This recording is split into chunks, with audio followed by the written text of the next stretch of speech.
যারা Kubo Won't Let Me Be Invisible এর আগের এপিসোডগুলো এখনো দেখেন নাই, তারা আমার ডিসক্রিপশন বক্সে লিংক দিয়ে থাকবে, সেখান থেকে দেখে আসুন। তো এপিসোডের শুরুতে আমাদের দেখানো হয় শিরাইচি স্কুলের ভেতরে রয়েছে এবং বাইরে বৃষ্টি হচ্ছিল এবং সে মনে মনে বলে আমি এখন অনেক খুশি, কারণ আমি পরীক্ষায় পাশ করে গিয়েছি এবং আমার ভিডিও গেম খেলাও বন্ধ হয়নি, আমি এখন ভিডিও গেম খেলতে পারবো। এবং এইটা ভেবে সে অনেক খুশি হচ্ছিল। তখনই সেখানে কুবো চলে আসে এবং বলে তোমাকে অনেক খুশি খুশি লাগছে, কি হয়েছে? এবং শিরাইচি তাকে ধন্যবাদ দেয় এবং বলে আমাকে পড়ানোর জন্য ধন্যবাদ, আমি তোমার জন্য পাশ করতে পেরেছি। এবং কুবো বলে ও আচ্ছা, চলো তাহলে আমরা আবারও একসাথে পড়াশোনা করি। এবং শিরাইচি বলে আর কিছুদিন পরে আমাদের ক্লাস চেঞ্জ হয়ে যাবে, তখন আমরা আর একসাথে পড়তে পারবো না। এবং কুবো বলে হ্যাঁ এটাও তো ঠিক। এবং শিরাইচি মনে মনে বলে এখন আর আগের মতন কুবো আমাকে খুঁজবে না, আমাদের যদি ক্লাস আলাদা হয়ে যায় তাহলে আমাদের তেমন দেখাও হবে না। এবং তারপরে আমাদের দেখানো হয় স্কুল ছুটি হয়ে যায় এবং শিরাইচি ছাতা নিয়ে আসে না এবং কুবো একটি ছাতা নিয়ে আসে। সেজন্য কুবো শিরাইচিকে বলে চলো আমরা একটি এক্সপেরিমেন্ট করি, যে আমরা দুজন একসাথে ছাতার নিচে যাব, দেখবো যে আমাদের কেউ নোটিস করে নাকি। এবং শিরাইচি সোজাসুজি মানা করে দেয় যে আমরা একসাথে যাব না। এবং এটা শুনে কুবো মানবতা দেখিয়ে তাকে ছাতাটি দিয়ে সেখান থেকে চলে যেতে লাগে। এবং শিরাইচি দেখে সে ভিজতে ভিজতে যাচ্ছে, সেই জন্য সে তার পিছ দিয়ে গিয়ে তাকে ছাতা শেয়ার করে এবং তারা দুজন একসাথে আসতে থাকে। তখন কুবো বলে আমাদের একটি কাপালের মতন লাগছে না? এবং শিরাইচি মনে মনে বলতে থাকে আমাদের একটি কাপালের মতনই লাগছে, কেউ যদি আমাদের দেখে তাহলে বলবে দেখো দুইটি লাভার যাচ্ছে। এবং শিরাইচি ভাবতে থাকে যে এই রাস্তা দিয়ে যাওয়া যাবে না, আমাকে অন্য রাস্তা দিয়ে যাওয়া লাগবে, না হলে লোকজন দেখে নিলে একটু সমস্যা হবে। এবং সে কুবোকে বলে চলো আমরা এই রাস্তা দিয়ে যাই। এবং কুবো রাজি হয়ে যায় এবং তারা সেই রাস্তা দিয়ে যেতে থাকে। আর শিরাইচি খুশি হয় কারণ এই রাস্তাতে কোনো মানুষজন নেই, কেউ তাদেরকে দেখবে না, সেজন্য শিরাইচি খুশি হয়। তারপরে কিছু দূর যাওয়ার পরে কুবো বলে আমাদের এক্সপেরিমেন্ট তো ফেল হয়ে গেল, আমাদের তো কেউ দেখেইনি। এবং শিরাইচি বলে হ্যাঁ। এবং কুবো বলে আমরা গোটা রাস্তা দুজন একসাথে এসেছি, এটা একটি ডেটের মতন হয়ে গেল না? এবং শিরাইচি বলে হ্যাঁ কিছুটা ওই রকমই। এবং কুবো বলে আমাদের আরো একদিন কোথাও ঘুরতে যাওয়া উচিত। এবং শিরাইচি বলে হ্যাঁ। তারপরে তারা সেখান থেকে চলে আসতে লাগে এবং কুবোর বোন তাদেরকে দেখে ফেলে। তারপরে আমাদের দেখানো হয় কুবো শিরাইচিকে বাসায় পৌঁছে দেয় এবং কুবো নিজের বাসায় চলে যায়। নিজের বাসায় গিয়ে বসে থাকে, তখনই কুবোর বোন তাকে বলে তুমি কি কিছুদিন পরে ফিরে আসো? সাকি আবারও ঘুরতে যেতে চাচ্ছে, তাকে ঘোরাতে নিয়ে যেতে হবে। এবং কুবো বলে হ্যাঁ আমি ফিরে আসি। তারপরে নেক্সট সিনে আমাদের দেখানো হয় সাকি অনেকগুলো বাজার করে নিয়ে স্টোর থেকে বেরিয়ে আসে এবং শিরাইচি এটা দেখে বলে এগুলো আমাকে দাও, আমি তোমাকে সাহায্য করছি। এবং সাকি বলে না দরকার নেই, আমি যদি এগুলো নিজে নিয়ে যাই তাহলে কুবো অনেক খুশি হবে এবং আমাকে শাবাশি দিবে। এবং শিরাইচি বলে আমি তোমার বাসা পর্যন্ত নিয়ে রেখে দেবো, সেখান থেকে তুমি নিয়ে যেও, তাহলে কুবো জানতে পারবে না এবং আমি কুবোকে বলে দেবো যে তুমি এইগুলো নিয়ে এসছো। এবং এটা শুনে সাকি রাজি হয়ে যায় এবং বলে বাসার সামনে গিয়ে আমাকে দিয়ে যাবে কিন্তু। এবং তারা দুজন বাসার দিকে যেতে থাকে। আর অপরদিকে কুবো অনেক টেনশন করতে থাকে যে সাকি অনেকক্ষণ আগে বাসার থেকে বের হয়েছে, তার যেন কোনো কিছু না হয়ে যায়। এবং এইদিকে সাকি শিরাইচিকে বলে তুমি কি কুবোর বয়ফ্রেন্ড? এবং শিরাইচি বলে না। আর অপরদিকে কুবো সাকিকে খোঁজার জন্য বাসার থেকে বেরিয়ে যায়। এবং এইদিকে সাকি শিরাইচিকে আরো জিজ্ঞাসা করে তুমি কি তার বেস্ট ফ্রেন্ড? এবং শিরাইচি বলে না। এবং বলে তুমি কি তার ফ্রেন্ড? এবং শিরাইচি বলে না, আমরা শুধু ক্লাসমেট। ও তাহলে তোমরা তো তেমন ক্লোজ ফ্রেন্ড নও। এবং শিরাইচি বলে হ্যাঁ। এবং সাকি বলে তুমি কি কুবোর ফার্স্ট নেম জানো?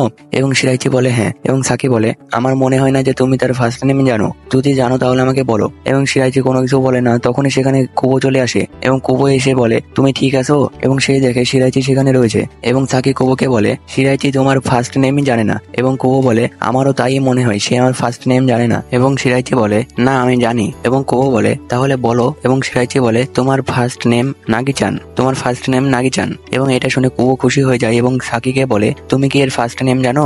এর ফার্স্ট নেম জুনতা। এবং কুবো শিরাইচিকে ব্যাগ নিয়ে আসার জন্য ধন্যবাদ জানায় এবং তারা সেখান থেকে চলে যেতে থাকে। তখন সাকি মনে মনে বলে শিরাইচি বলল তারা শুধু ক্লাসমেট, কিন্তু আমার মনে হয় না যে তারা শুধু ক্লাসমেট। শিরাইচি অনেক মিথ্যে কথা বলে। এবং আমাদের নেক্সট সিনে দেখানো হয় শিরাইচি ক্লাসে বসে থাকে এবং সেই ক্লাসে বসে থেকে অনেক বোরিং ফিল করছিল, সেই জন্য সে তার কলম খুলে তার স্প্রিং এর সাথে খেলতে থাকে। খেলতে খেলতে হঠাৎ করে তার হাত থেকে স্প্রিংটি ছুটে যায় এবং সে সেটি খোঁজার জন্য নিচে তাকায় এবং সে দেখে কুবো তার দিকে তাকিয়ে আছে। এবং সে উঠে বলে সে আমার দিকে কখন থেকে তাকিয়ে আছে। এবং কুবো বলে তুমি যখন থেকে কলমটি খুলছিলে আমি তখন থেকে তোমার দিকে তাকিয়ে আছি। এবং শিরাইচি বলে সে আমার মনের কথা কিভাবে জানলো। তারপরে কুবো শিরাইচিকে বলে তুমি কলমটি খুলছিলে কেন? এবং শিরাইচি বলে আমার একটু বিরক্তকর লাগছিল, সেজন্য আমি কলমটির সাথে খেলার জন্য সেটি খুলেছিলাম। তখনই স্যার বলে সবাই সবার কলম বের করো। এবং শিরাইচির কলমটি তো নষ্ট হয়ে যায়। এবং কুবো শিরাইচিকে বলে তুমি কি আমার কলমটি নেবে? এবং শিরাইচি বলে তোমার প্রয়োজন নেই কলমটির। এবং কুবো বলে না, এটার আগ প্রায় শেষ হয়ে এসেছে, সেই জন্য আমি এটা তোমাকে দিয়ে দিতে চাচ্ছি। এবং শিরাইচি বলে আচ্ছা ঠিক আছে। এবং শিরাইচি শিরাইচিকে কুবু কলমটি দিয়ে দেয় এবং শিরাইচি কলমটি নিয়ে মনে মনে বলে, আরে এই কলমটি তো অনেক সুন্দর, এটা দিয়ে আমি কিভাবে লিখবো। এবং কুবু বলে, তুমি এইটাই ভাবছো না যে এই কলমটি অনেক সুন্দর, তুমি কিভাবে লিখবে, কিন্তু তোমার এখন এটা ইউজ করাই লাগবে, তাছাড়া কোনো উপায় নেই। এবং কুবু আরেকটি কলম বের করে এবং বলে, দেখো আমাদের ম্যাচিং কলম হয়ে গেছে।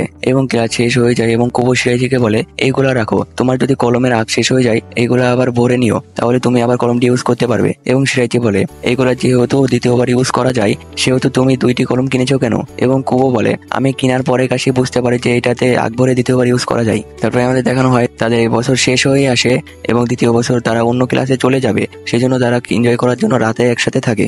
এবং তাদের মধ্যে একজন বলে, তোমার পরীক্ষা কেমন হয়েছে। এবং কুবু বলে, আমার পরীক্ষা অনেক ভালো হয়েছে, তোমার। এবং তার একটি ফ্রেন্ড বলে, আমি এবার শুধু একটিতে ফেল করেছি। এবং তার আরেকটি ফ্রেন্ড বলে, তো তুমি এটা এত গর্ব করে বলছো কেন। এবং কুবু বলে, সে আস্তে আস্তে কম সাবজেক্টে ফেল করা শুরু করেছে। এবং সেই ফ্রেন্ডটি বলে, আমি যদি এভাবেই সামনে যেতে থাকি তাহলে আস্তে আস্তে আমি সব সাবজেক্টে ফেল করা বন্ধ করে দিব। এবং তাদের একটি ফ্রেন্ড বলে, সাবাস, তুমি এইভাবে আগাতে থাকো। এবং তারা খাওয়া দাওয়া করতে থাকে এবং গল্প করতে থাকে। গল্প করতে করতে রাত 12টা বেজে যায় এবং তারা শোয়ার জন্য রেডি হতে থাকে। এবং শোয়ার আগে তাদের মনে পড়ে যায় যে আর কিছুদিন পরে তারা অন্যান্য ক্লাসে চলে যাবে, তাদের আর দেখা না হতেও পারে। এটা ভেবে তারা ইমোশনাল হয়ে যায় এবং একে অপরকে জড়িয়ে ধরে। এবং তার ফ্রেন্ডটি বলে, তুমি শিরাইচিকে একই ক্লাসে চাও তাই না। এবং কুবু বলে, আমি এখন ঘুমালাম। এবং তার ফ্রেন্ডটি তাকে জড়িয়ে ধরে এবং বলে, আমি তোমাকে এখন ঘুমাতে দেবো না। এবং কিছুক্ষণ পরে সে নিজেই আগে ঘুমিয়ে যায়। এবং কুবু এবং তার আরেকটি ফ্রেন্ড শুয়ে পড়ে। এবং কুবু বলে, আমি এবার ক্লাসে দ্বিতীয় এসেছি। এবং তার ফ্রেন্ডটি বলে, ও তুমি কি এটা চাও যে আমি তোমাকে শাবাশি দিই। এবং কুবু বলে, অ্যাকচুয়ালি হ্যাঁ। এবং সে তাকে বলে, গুড জব, তুমি অনেক ভালো করেছো। এবং কুবু তাকে গুড নাইট বলে ঘুমিয়ে পড়ে। এবং তাদের আরেকটি ফ্রেন্ড উঠে পড়ে এবং কুবুর কাছে যায় এবং তাকে জড়িয়ে ধরে এবং তাকে জড়িয়ে ধরে শুয়ে পড়ে। তো এখানে এই এপিসোড শেষ হয়ে যায়। দেখা হচ্ছে নেক্সট এপিসোডে। আল্লাহ হাফেজ।